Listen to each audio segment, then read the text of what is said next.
오늘 이 새벽에 하나님께서 우리에게 주시는 하나님 말씀은 시편 119편 161절에서 168절까지 말씀입니다. 저와 여러분이 한 절씩 나누어서 교독합니다. 고관들이 거짓으로 나를 핍박하오나 나의 마음은 주의 말씀만 경외하나이다.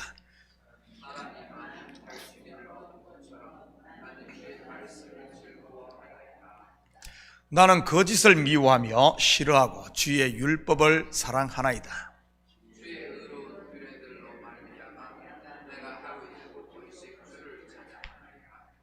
주의 법을 사랑하는 자에게는 큰 평안이 있으나 그들에게 장애물이 없으리이다.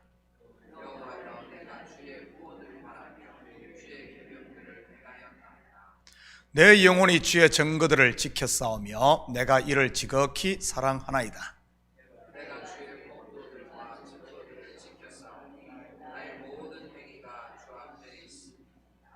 아멘. 좋은 아침입니다.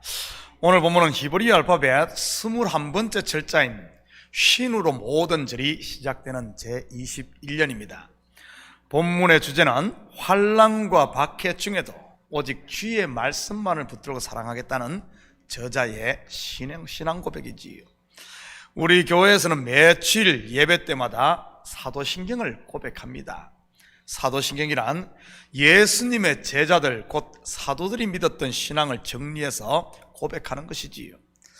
그 사람의 신앙 고백을 보면 그가 믿는 신앙의 실체가 무엇인지 알 수 있습니다. 그래서 신학교에 들어갈 때나 아니면은 교회에서 목회자를 청빙할 때도 이 신앙 고백을 요구하고요. 목사나 장로를 임직할 때에도 서약을 하는데 그 내용이 일종의 신앙 고백인 것입니다. 거짓을 말하는 것이 아니라면 그 사람의 신앙 고백을 보면 그 사람의 신앙의 칼날을 알 수 있는 것이지요. 같이 살펴보면서 성경에 나오는 우리 믿음의 선진들이 고백했던 신앙의 세계를 한번 공부해 보도록 하겠습니다. 161절입니다. 고관들이 거짓으로 나를 핍박하오나 나의 마음은 주의 말씀만 경외하나이다.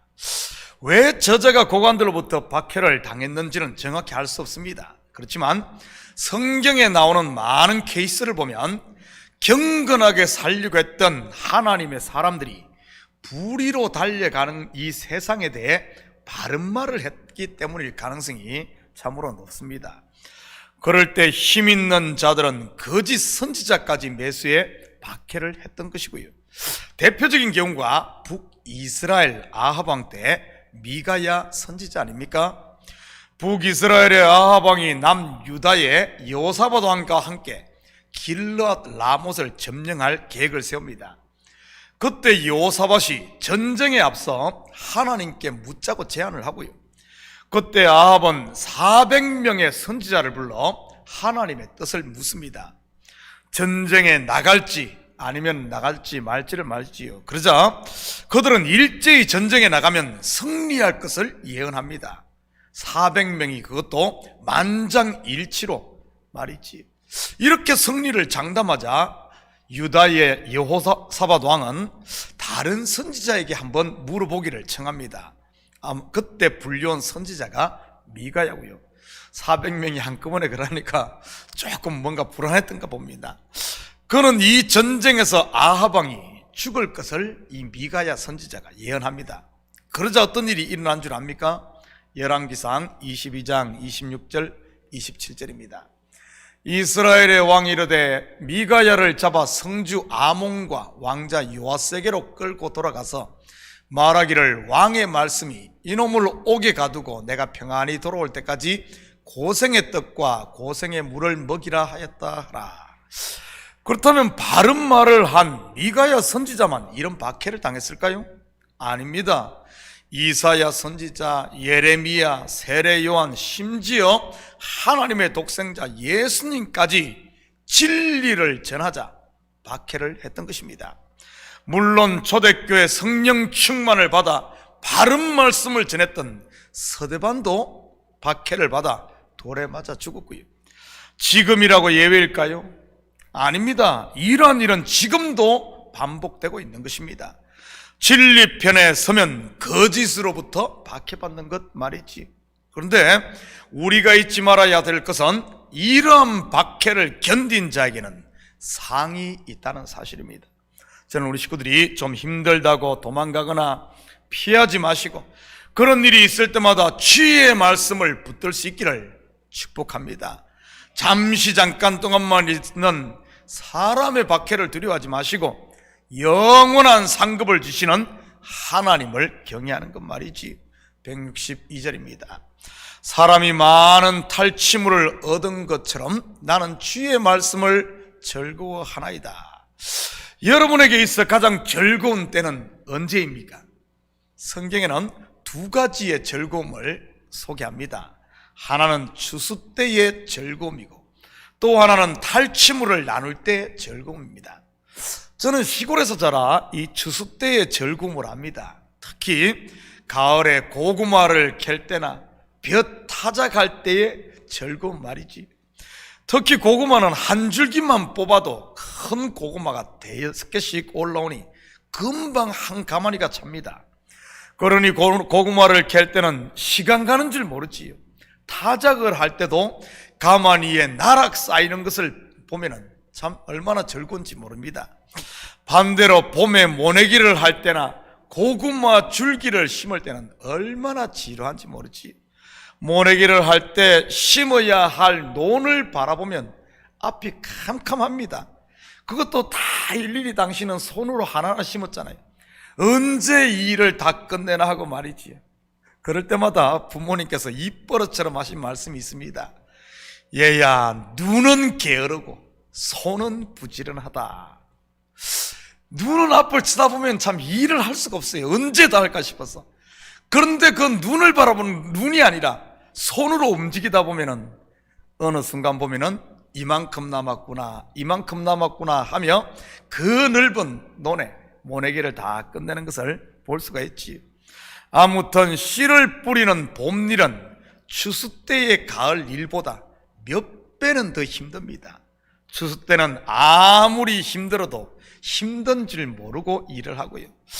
이 추수의 즐거움보다 더 큰 즐거움이 탈취물을 나눌 때의 즐거움일 것입니다. 땀의 결과가 아닌 피의 결과로 얻은 것이니까요. 오늘 본문의 저자는 주의 말씀을 이와 같이 즐거워한다고 고백합니다. 저는 우리 식구들 또한 말씀을 이렇게 즐거워할 수 있기를 바랍니다. 영적으로 보면 저와 여러분은 하나님께서 사단의 머리를 밟아 승리하고 얻은 탈취물이기도 한 것입니다. 또한 잃었다가 찾은 양이요, 잃었다가 얻은 드라크마요, 그리고 죽었다가 살아난 아들 말이지.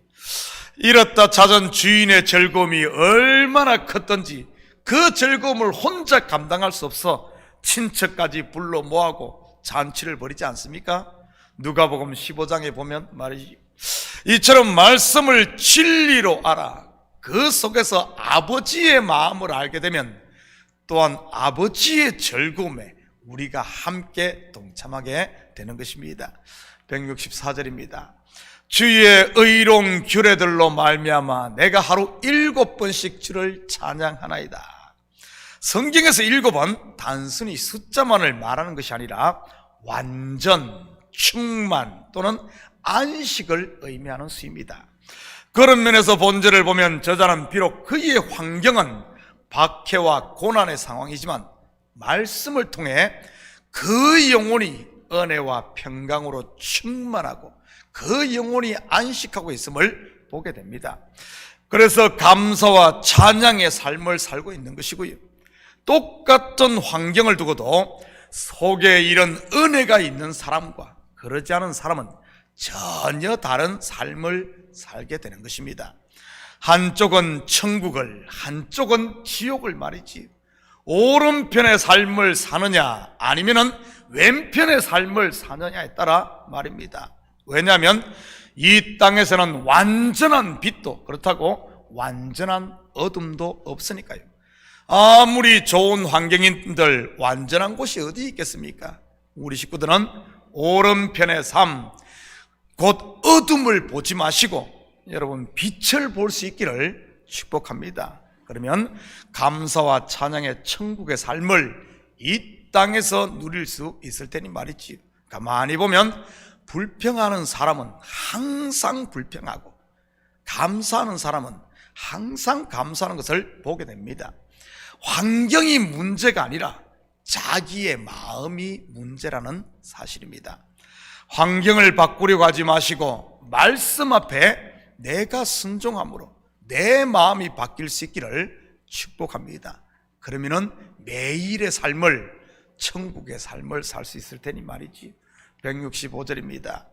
주의 법을 사랑하는 자에게는 큰 평안이 있으나 그들에게 장애물이 없으리이다. 무슨 말입니까? 말씀 안에서 내가 평안을 얻고 그 평안이 속에 충만한 사람에게는 세상에 이런저런 문제들이 더 이상 장애가 되지 않는다는 말입니다. 1만 달란트 탕감받은 사실을 아는 사람에게는 100데나리온 빚진 동관으로 인해 괴로워하지 않는다는 말이지. 마치 예수 그리스도의 십자가와 부활 그리고 성령 충만을 받아 마음의 평강을 이룬 제자들에게 그들을 가로막는 유다의 지도자들의 협박도 로마 제국의 권력도 심지어 죽음까지도 그들이 복음을 전하는 그들의 앞길에 장애가 되지 않았다는 그런 말입니다.